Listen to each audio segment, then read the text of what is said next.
4 चरणों के मतदान के बाद हम लोग बहुत सेटिस्फाइड है, संतुष्ट है।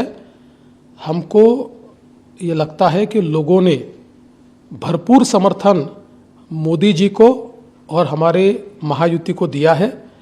और 5वें चरण में मुंबई में तो मुंबई करके मन में मोदी जी है, इसलिए मुंबई कर तो मोदी जी के साथ ही जाएंगे। तो 5वां चरण तो हमारे लिए सबसे अच्छा होगा। सर, पिछली बार 41-42 सीटें एनडीए के पास थी, 41 आपकी और एक निर्दलीय। इस बार 41-42 का आंकड़ा आप छू पाएंगे कि नहीं, सबके मन में ये सवाल। आपने कहा है कि 45 सीट आएंगी, लेकिन जो लोगों के मन में दुविधा आ रही है उसके कारण क्या देखते हैं आप, क्यों लगता है आपको? नहीं, मुझे नहीं लगता कि हम लोग नीचे जाएंगे। हम लोगों ने जो हमारा, देखिए 2014 और 2019 में जो इस प्रकार से हमने परफॉर्मेंस किया है, वही परफॉर्मेंस हमारा 2024 में भी होगा। सर, 2014 और 2019 के बाद से स्थितियां काफ़ी बदल गई, खासकर 2019 के बाद से 3 अलग अलग समीकरण राजनीति के देखे हैं महाराष्ट्र में, लेकिन कभी उसका इलेक्टोरल टेस्ट नहीं हुआ, कभी कोई चुनाव नहीं हुआ। तो लोगों के मन में एक संभ्रम है कि जो नया गठबंधन बना है, नेता साथ में आ गए, क्या उनके मतदाता भी उनके कहने पे उनके सहयोगी पार्टियों को, उनके कैंडिडेट्स को वोट करेंगे? आपने पूरा चुनाव देखा है, आपने मैनेज किया है, तो मतदाता के मन में क्या वोट ट्रांसफर की भावना है एक दूसरे अलाइज पार्टीज के लिए? देखिए, कभी भी 100% ट्रांसफर नहीं होता है, क्योंकि हमारे साथ शिवसेना आई है। कुछ लोग तो उद्धव जी के साथ रुके होंगे, हमारे साथ एनसीपी आई है, कुछ लोग तो शरद पवार जी के साथ रहे होंगे। तो इसलिए 100% ट्रांसफर तो नहीं होता है, लेकिन मैं ऐसा मानता हूं कि अच्छे तरीके से वोट ट्रांसफर हुआ है। और हमारे दोस्तों का जहां तक सवाल है, तो बीजेपी की वोट ट्रांसफर करने की कैपेसिटी उन दोनों से ज़्यादा है। तो बीजेपी का वोट बहुत अच्छे तरीके से उनको ट्रांसफर हुआ है, इसलिए मुझे लगता है कि निश्चित रूप से हमको विजय मिलेगी। सर, जब वोट ट्रांसफर की बात आती है तो फिर अलग अलग तरीके से लोग अपील भी कर रहे हैं। कुछ गैर राजनीतिक लोग भी हैं जो अपील कर रहे हैं कि फला पार्टी को या फला नेता को या फला कैंडिडेट को वोट किया जाए। इसमें कुछ दिन पहले एक वीडियो वायरल हुआ था पुणे के चुनाव से जस्ट पहले, मतलब चौथा फेज था उसके पहले, जिसमें अपील की गई थी कि पुणे जिले की जो 4 सीटें नाम ले लेके वहाँ विकास आघाड़ी के जो उम्मीदवार है उनको वोट देने की अपील मस्जिद से कुछ उलेमाओं ने, कुछ धर्मगुरुओं ने की थी। पार्टी किस तरीके से देखती है, जबकि आरोप आप पे लगता है वोट के ध्रुवीकरण का? देखिए, ये पहली बार हमको ध्यान में आ रहा है जिस प्रकार की तुष्टीकरण की नीति चल रही है, और विशेष रूप से उद्धव ठाकरे जी जो अपने आप को पहले हिंदुत्ववादी कहते थे, वो जिस प्रकार का तुष्टीकरण कर रहे हैं, ये बहुत आश्चर्य की बात है। देखिए, एक समय था, हमारे शिवसेना प्रमुख हिंदू हृदय सम्राट बाला साहब ठाकरे जी अपने भाषण की शुरुआत करते थे, मेरे तमाम हिंदू बहनों, भाइयों और माताओं। उद्धव ठाकरे जी भी उसी प्रकार से शुरुआत करते थे। इंडी गठबंधन की पहली सभा में सारे नेताओं ने कहा हिंदू शब्द छोड़ दो। उन्होंने हिंदू शब्द छोड़ दिया, वो हिंदू शब्द का उच्चारण नहीं करते। उसके बाद तुष्टीकरण की नीति यहाँ तक पहुँच गई कि अब उनकी रैलियों में अल्लाहू अकबर के नारे लगते हैं और टीपू सुल्तान जिंदाबाद के नारे लगते हैं। उससे आगे ये लोग बढ़ गए, उनकी रैली में मुंबई बम कांड का आरोपी ये उनका स्टार प्रचारक बनता है। और हद तो वो हो जाती है कि जब उद्धव ठाकरे जी की रैली में पाकिस्तान के झंडे नचाए जाते हैं, तो ये तुष्टीकरण की नीति बिल्कुल चल रही है। और अब जिस वीडियो की आपने बात कही, वोट जिहाद की बात की जा रही है, वोट जिहाद, और बकायदा तंजीम को बुलाकर और उनके सामने कहा जा रहा है जो मोदी को हरा सकता है उसको वोट दो। आप उस व्यक्ति की पार्टी मत देखो, वो मुस्लिम नहीं भी हो और सामने मुस्लिम उम्मीदवार हो तब भी उसको वोट दो, क्योंकि मोदी को हराना ये हमारी प्राथमिकता है। मोदी को हराने के लिए वोट जिहाद की बात चल रही है। मैं अपील करना चाहता हूँ, अगर इस प्रकार से वोट जिहाद की बात चल रही है तो जो सारे राष्ट्रभक्त नागरिक हैं उनको मेरी अपील है, ये लोकतंत्र का यज्ञ है। लोकतंत्र के यज्ञ में अपना समर्पण दीजिए, अपनी आहुति दीजिए, और लोकतंत्र के यज्ञ में अपने वोट की आहुति देकर देश के कर्मठ और कार्यशील प्रधानमंत्री मोदी जी को चुनकर लाने के लिए आप भी ये दिखा दीजिए कि वोट जिहाद नहीं चलेगा, वोट का यज्ञ चलेगा, वोट का समर्पण चलेगा, और वोट के यज्ञ में हमारी संविधा के रूप में अपने वोट का हम समर्पण करेंगे।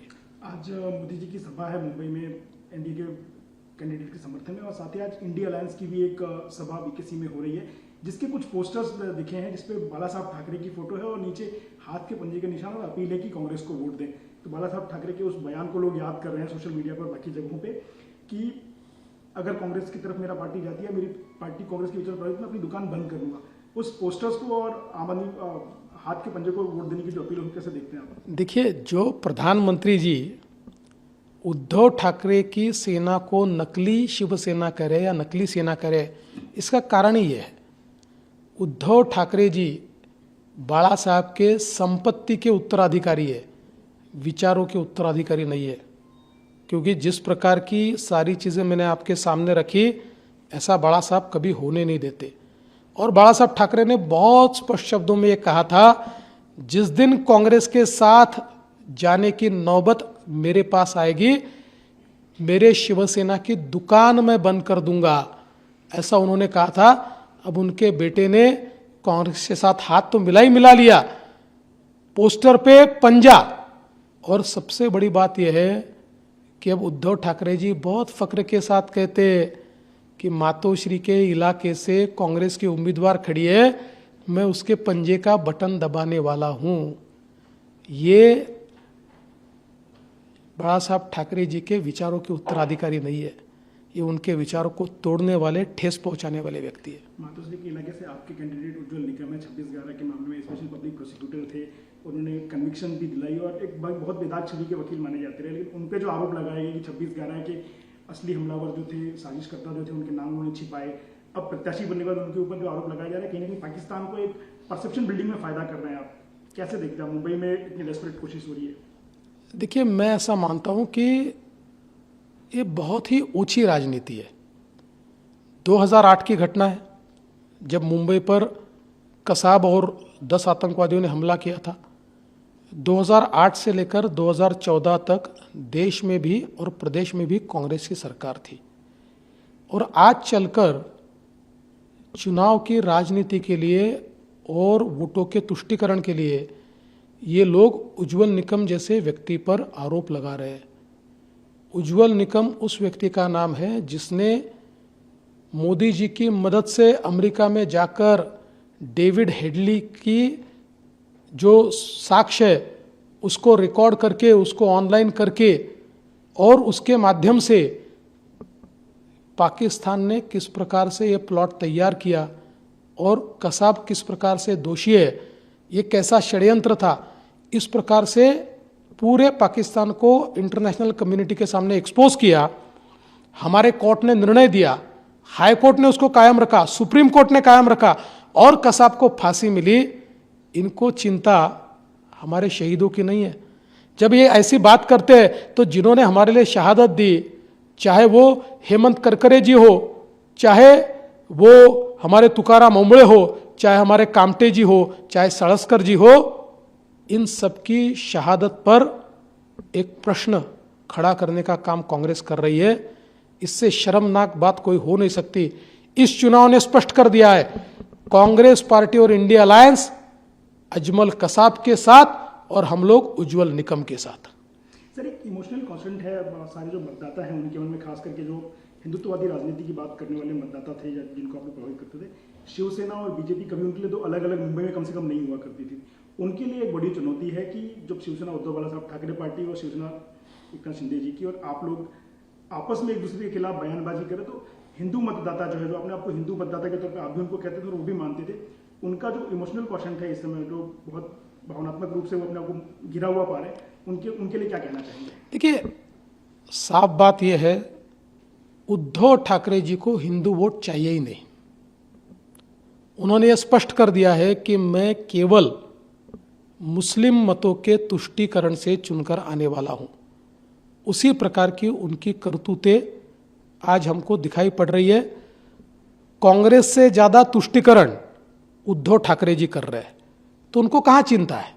और हमारा एक बात हमारी पक्की है, हम ये मानने वाले लोग हैं, justice for all, appeasement for none.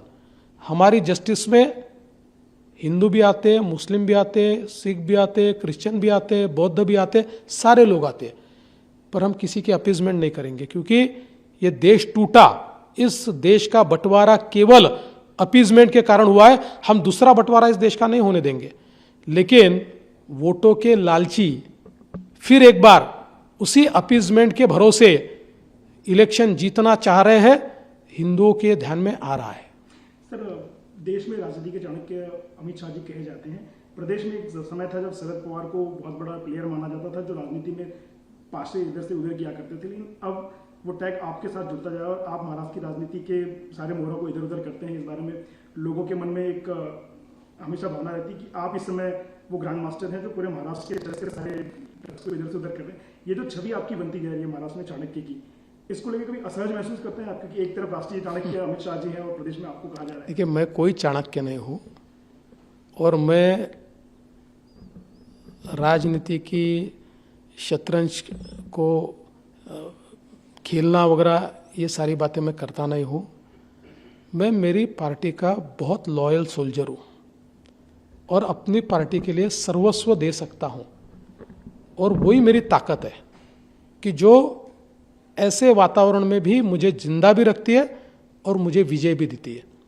मेरे खिलाफ जितने षड्यंत्र होते हैं, मेरी पार्टी के खिलाफ जितने षड्यंत्र होते हैं, ये सारे षड्यंत्रों का पर्दाफाश करके मैं उन पर विजय पाता हूँ। मैं चाणक्य नहीं हूँ, मैं पार्टी का एक सीधा साधा कार्यकर्ता हूँ।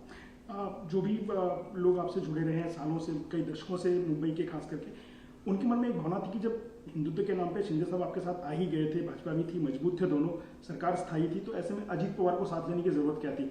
लोगों का ये मानना है कि अजीत पवार के आने से मुंबई का जो वोट है, जो आमतौर पर एंटी करप्शन का जो वोट हिंदुत्व के नाम पे आपके साथ आता था, वो अजीत पवार के आने से कहीं थोड़ा उसमें बिखराव नजर आ रहा है। लोगों का ये आकलन। देखिए, सीधी बात है कि पॉलिटिक्स में जब आपको आइसोलेट किया जाता है तो उस समय आइसोलेट करने वाली ताकतों को जवाब भी देना पड़ता है। और जिस प्रकार से इंडिया अलायंस हमको आइसोलेट करने की कोशिश कर रहा था और विशेष रूप से मोदी जी को आइसोलेट करने की कोशिश कर रहा था, ऐसे समय जब एनसीपी में निजी कारणों से, पारिवारिक कारणों से टूट हुई, अजित पवार जी के ध्यान में आया कि पार्टी उनके साथ नहीं हो सकती। पार्टी शरद पवार जी अपनी बेटी को ही देंगे, वो कितनी भी मेहनत कर ले, और वो बाहर आए, तो निश्चित रूप से हमको एक मौका था इस आइसोलेशन को तोड़ने का, तो हमने उनको साथ में ले लिया। और मुझे नहीं लगता कि उसके कारण कोई वोटों पर असर होगा। लोग भी जानते हैं हमने उनको साथ में क्यों लिया है, और लोगों को मोदी जी को चुनकर लाना है, मोदी जी को वोट देना है, लोग हमको वोट देंगे। सर, आने वाले 3 दिनों में मुंबई वोट करने वाली है, तो आपको लगता है कि मुंबई के दिमाग में कहीं कोई संशय है गठबंधन को लेकर के, पार्टियों को लेकर के, या कैंडिडेट्स को लेकर के? क्योंकि कैंडिडेट चुनने में बहुत सावधानी बरती है, बहुत आखिरी समय पे कैंडिडेट्स लाए गए, काफी खींचतान देखने को मिली सीट के बंटवारे में और कैंडिडेट्स के अनाउंसमेंट में। तो वो फिलहाल क्या स्थिति है कैंडिडेट्स को लेकर के, खास करके उत्तर पश्चिम और दक्षिण की सीट्स को लेकर? मुंबई के दिल में मोदी, मुंबई के दिमाग में मोदी, मुंबई करो के मन में मोदी, मुंबई करो के घर में मोदी। मुंबई कर मोदी जी को इतना चाहते हैं, कोई कैंडिडेट देखने वाला नहीं है। यहाँ पर 2 प्रकार के गुट तैयार हुए हैं। एक मोदी जी को प्रधानमंत्री बनाना चाहता है, वो मोदी जी के लिए वोट दे रहा है। एबीपी माझा, उघडा डोळे बघा नीट।